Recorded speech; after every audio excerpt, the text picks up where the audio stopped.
Hey guys, welcome back. What's up? So today we're going to be talking about E3 2019. Yep. We're going to be talking about all of the stuff that we've been looking forward to. And Yeah. to start with, we're going to go with Microsoft.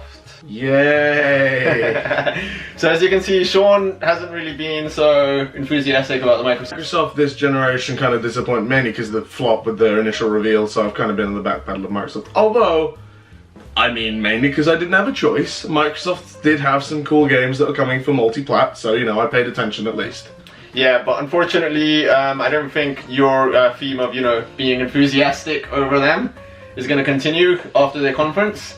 And especially for me, this was a big shock because one thing I wanted to at least mention, and Sean didn't want to, was Halo Infinite. Yep, the fabled Halo 6 that we're done with numbers now. So unfortunately, Sean's not looking forward to it. I just want to say, Yeah. I'm only not looking forward to it because I haven't played Halo 5 and I don't have an Xbox One or a decent enough PC to run Halo, so there's no point in me getting excited. You can all get excited if you want. From what I can tell, it's good, but just don't kill me. And it's the same thing for me really. I haven't played Halo 5, didn't play Halo 4, didn't play Halo Reach. Was Halo Reach and Halo 4 the same thing? No, they were separate games. See, that's how far behind I am as well. I mean, at least from what I hear, there's more Master Chief in this one, so that's good, because people complained about that from Halo 5, I know that much. And that's a big positivity because obviously we want to be seeing more of Master Chief. But yeah, Halo 6, sort of looking forward to it. Let's see what happens. Big AAA title. Yeah. It's gonna look pretty, that's at least something you can definitely say. The other big heavy hitter from Microsoft's press conference was Elden Ring. Now, this is a bit of a mystery of a game. It's basically George R.R. Martin, who's the creator of Game of Thrones. Yep. He's teamed up with From Software, who is, of course, the amazing team behind Dark Souls and Demon Souls. So this has a lot of potential. Hopefully it'll be good. Sean, what do you think? I mean, you know, From Software are very good at killing the player, George R. R. Martin's very good at killing the cast, so by the end of the game, you're gonna have no characters left. So that's a positive. Hopefully it'll be good, but let's That's see a what happens. positive? Alright! Yeah.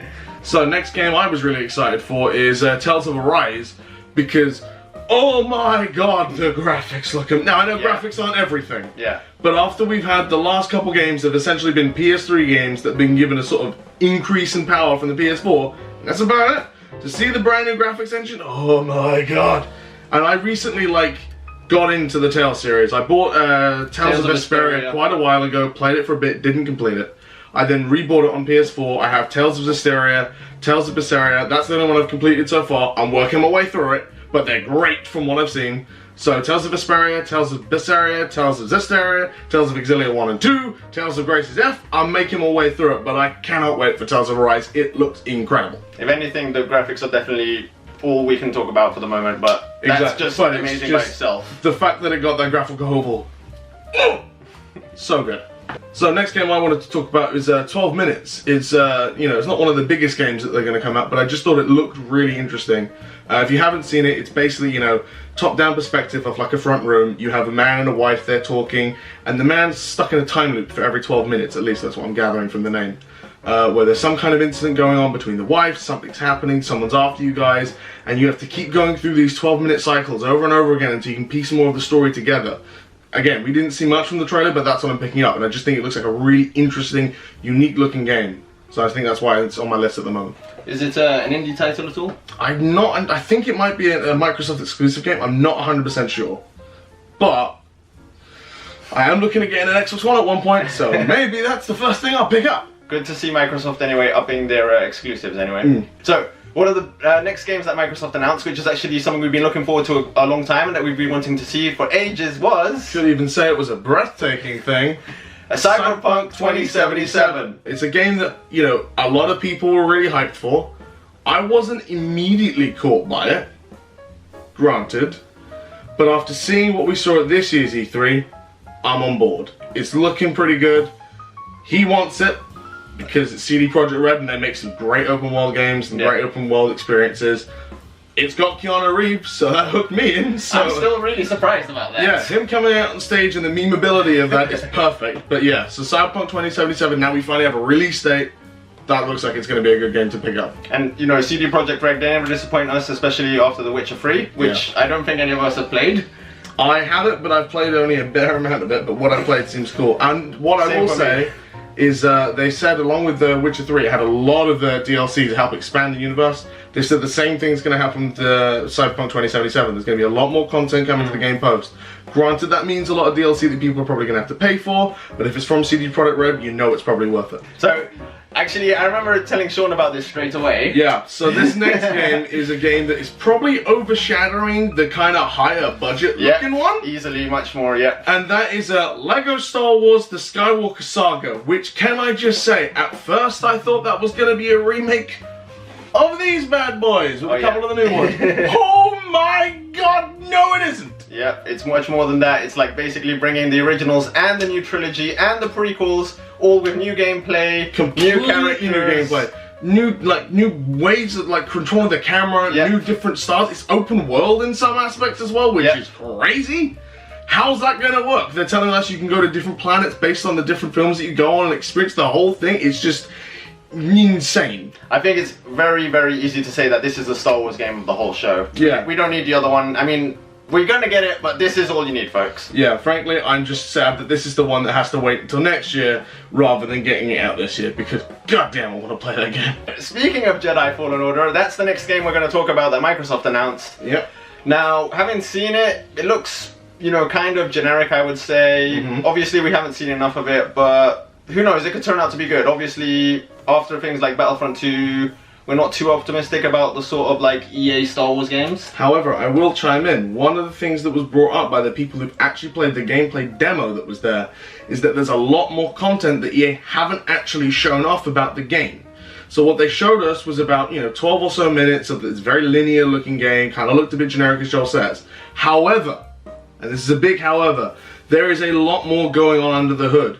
There's ideas that you can travel to any planet at any time, that the galaxy is kind of like an open universe galaxy that you can travel anywhere at any point you want, tackle missions in any order that you want. I don't know why EA decided to show such a sort of linear looking thing that kind of made it look a bit it was the best presentation of the whole. But from what I'm hearing from behind the scenes from people who've actually played the game, I'm getting a lot more excited for it. So another game that's popped up again, Dragon Ball Z Kakarot got the official title for the game now. Looks really cool. It's apparently an RPG and set in the Dragon Ball universe following Dragon Ball Z's story. Can't really say much more than that because I want it just from that, so. Yeah, it came out of nowhere. It's good to get another Dragon Ball Z game. Hopefully it'll be good. Yeah. Okay, so now time for one of the big heavy hitters of the press conference, especially since Sony wasn't there, unfortunately. Nintendo! Exactly. So, Nintendo's biggest thing, obviously, was Breath of the Wild 2. Yeah, I think that overshadows anything they announced. Sorry, Animal Crossing.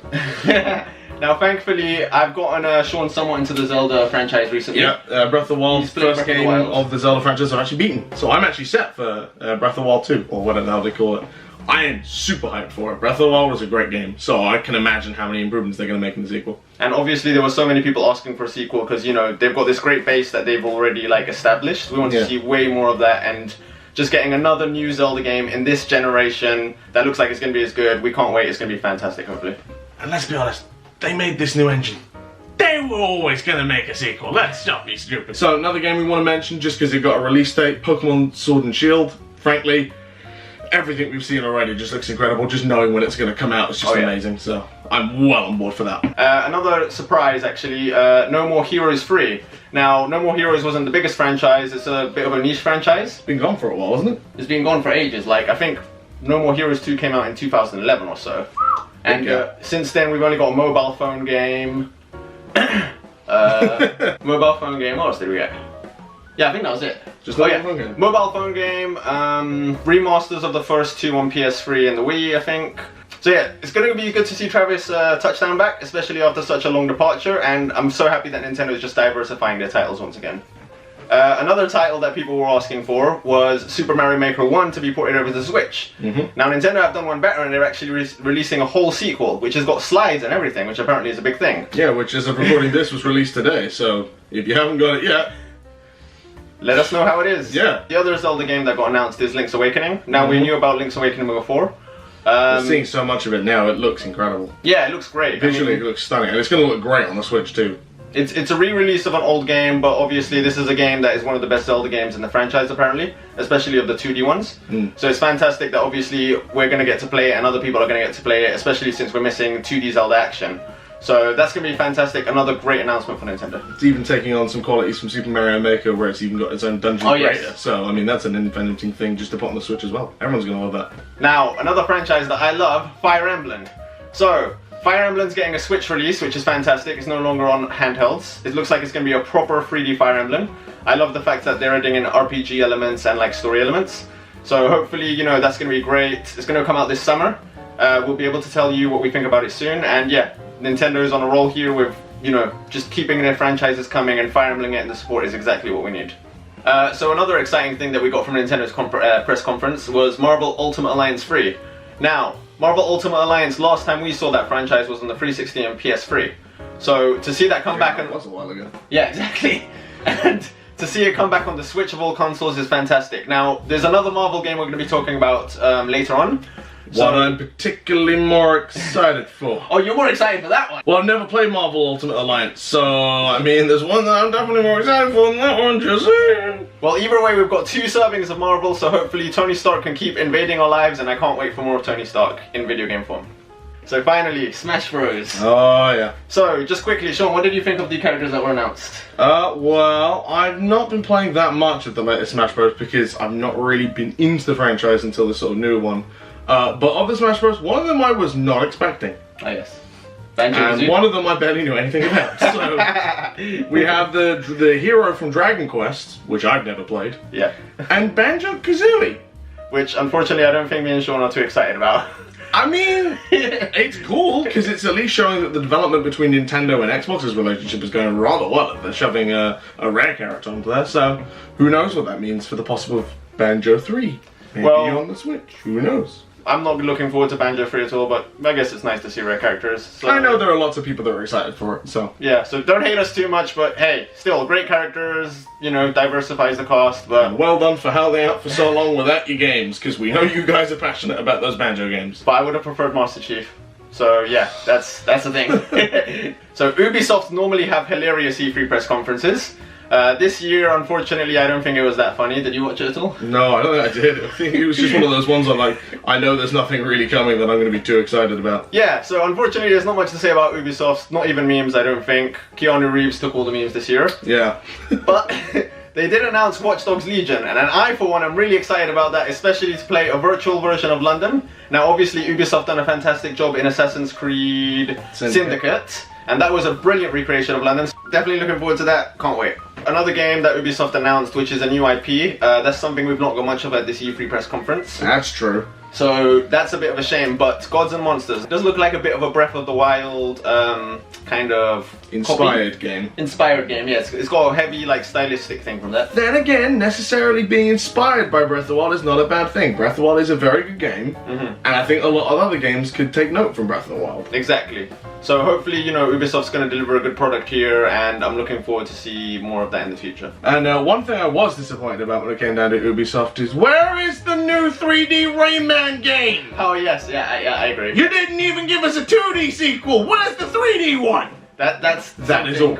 That's something we definitely need to see 100%. I'm sorry. I want my Rayman 4. Okay, yeah. I love Rayman 3. Underrated Rayman game. Yeah. Sorry, I had to get that one off my chest. That one I've been waiting for a while. Ubisoft, hope you're listening.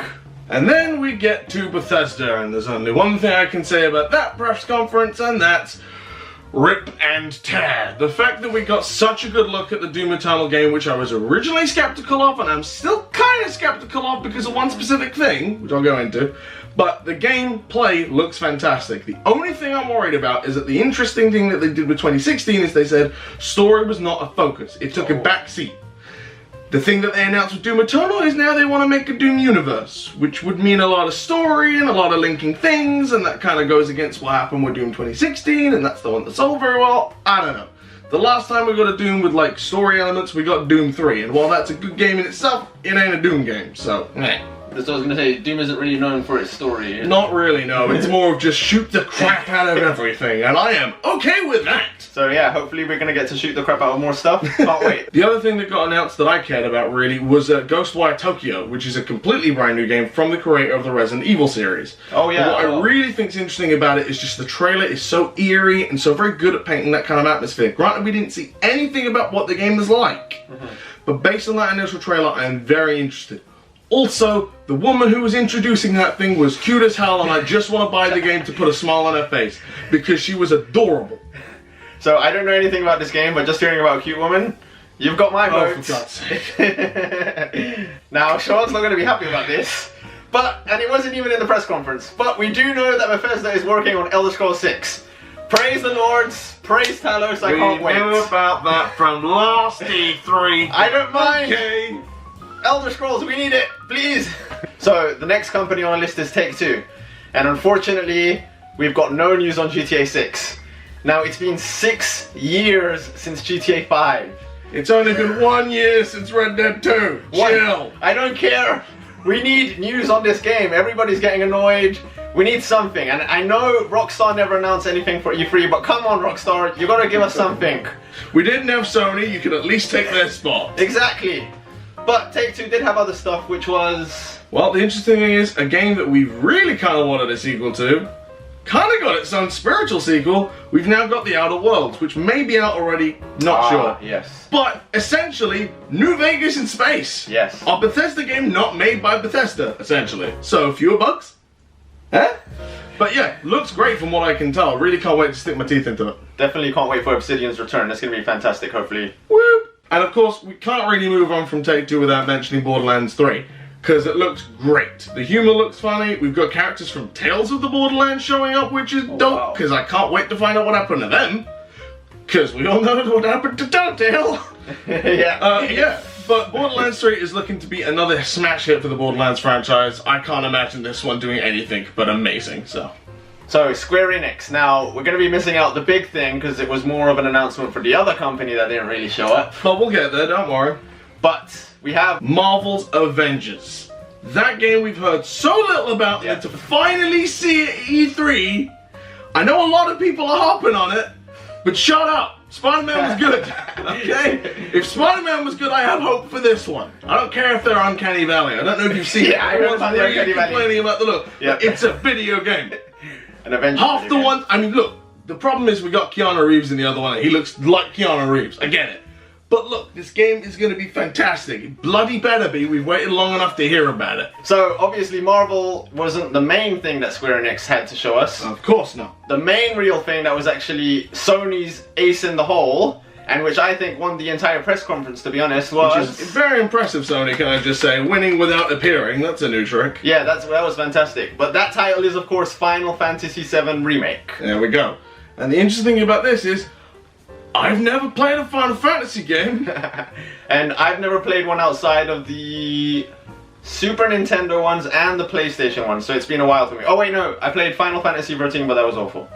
So yeah, I think most of the fans agree with that one. Yeah. But what I will say is, with the way that this Final Fantasy VII is looking, because look, I've heard people talk about Final Fantasy VII all the time. I looked at the game and I went, I don't think I can get on board with that. I saw the trailer for this one. Holy shit! Yeah. Give me this game! Yeah. I don't care if I have to buy it 3 different times. This looks like the game that basically Final Fantasy VII should have been originally. Yeah. And to get it in glorious HD on the next gen consoles, I can't wait. Yeah, this is the thing. It's going to take so long to finish this game up. It most likely will start coming out on the next gen consoles, which, of course, Xbox decided to go into Project Scarlet, which is their code name for their new Xbox, whatever the hell they decided to call this one. Project Scarlet. Joe Henson and the t-shirt. So it's a dead before it starts. Yeah. Great plan. But yeah, so now we've got the idea of the new Xbox coming in. We've already seen Sony debuting their sort of technology with the loading states going on with their, I guess, PS5. I'm not really sure what they're calling it, but I assume PS5. Spider-Man footage. Yep, using the Spider-Man PS4 footage. Please give me a sequel to that game, Sony, I beg of you. That's something we should have had mentioned at this E3. Yeah, Sony, you got to pull your shit together when you do your December game show, okay? We want some games! But anyway, you got the new consoles coming. You got the supposed PS5, the Xbox 2, I don't know what the hell it is. Project Scarlet. Yeah, bring that one back. But yeah, so we've got all these, new consoles coming, solid state drives, so everything's gonna load a crap ton faster, potential streaming going on with Stadia, and there's maybe a streaming console from Xbox. Yeah. Not 100% sure where they stand on that, but the point is, next gen's coming. Yep, it's just around the corner, and with the focus on the loading times, it's interesting that they're both going for the same angle. But I think it's exciting that, you know, it's finally over the horizon, because this generation has gone on for what, 7 years almost now? Yeah, and with the loading and downloading, it's felt like it's taken an age. Yeah. So I'm not surprised they're tackling that first. So yeah, we can't wait for that. Hopefully we'll hear more about that in the coming months. Yeah, Sony. Tell us more about your new console, Sony, and games, please. At least give us a project title. We don't even have a project title. Yeah, even if it's Project Vita Revive. I don't care what it is. Just stop giving us deets. So yeah, personally, I'm going to be looking forward more to the PS5 or whatever it's called. What about yourself? Yeah, probably the PS5, maybe see what the Xbox is going to do. I'm interested in the Xbox One now because of the backwards compatibility factor of it. Yeah. Which I know is a big thing with the new Xbox that's coming. They said that it's going to go all the way back to the original Xbox. And I think they've said that about the PS5, that it'll go all the way back to the original PlayStation 1. Which if that's the case, holy shit! I hope so. Because here's the thing, backwards compatibility is a big deal. Some of these companies, Sony particularly with this particular generation, really dropped the ball on backwards compatibility. I hope that's a big focus. Especially now that you mention it, the PlayStation Tour, it's awful, you know, how many PlayStation classics they're missing, both on the PlayStation 1 and PlayStation 2. It's true. I mean, if anything, just stop putting them on the store so we can buy them again. I don't care. Exactly. Just stop putting them on there. So, where do we go from there? So just what we generally thought of E3, I guess. So yeah, that was the main news from this year's E3. All the main announcements that we cared about anyway. I'm sure there are others that you guys probably shouting at us about. Why didn't you mention this? Because we don't really know much about it. Exactly. If we've missed anything, it's franchises we don't care about personally. Besides, that's what the comment section was for. If there's anything you're excited about, put it down there. Exactly. So, personally, E3 this year, I'd rate it maybe a 7 out of 10, 6 out of 10. Yeah, we had some good hits coming out. I'd give it probably a 6, because there was no Sony, which is a bit of a disappointment. Not many new IPs. Not many new IPs, few sequels. I mean, the Switch got a bunch of ports. Yeah. A bunch of ports. I mean, it's good that the system's getting, you know, some games thrown at it, but... No Metroid Prime 4. Yeah, I mean... We can hope. We can hope it'll actually happen and they won't delay it forever. So yeah, this year's E3, 6 out of 10, but still a good thing. Many games we're looking forward to, and hopefully next year we'll be able to give a much better E3 review. So Joel, is there anything you would say is your ultimate, this is what I'm taking away from E3 2019? Ooh. Breath of the Wild 2. Yeah. Then Final Fantasy VII Remake. Yeah. Then Fire Emblem. Now this is, I know basically the cost of Super Smash Bros. Already half of it, but you know, these are some of my favorite series, especially Fire Emblem and The Legend of Zelda. So just to get a sequel to Breath of the Wild 2, the new Fire Emblem, and Final Fantasy VII as a reintroduction to me to the series, as I've only played the older ones.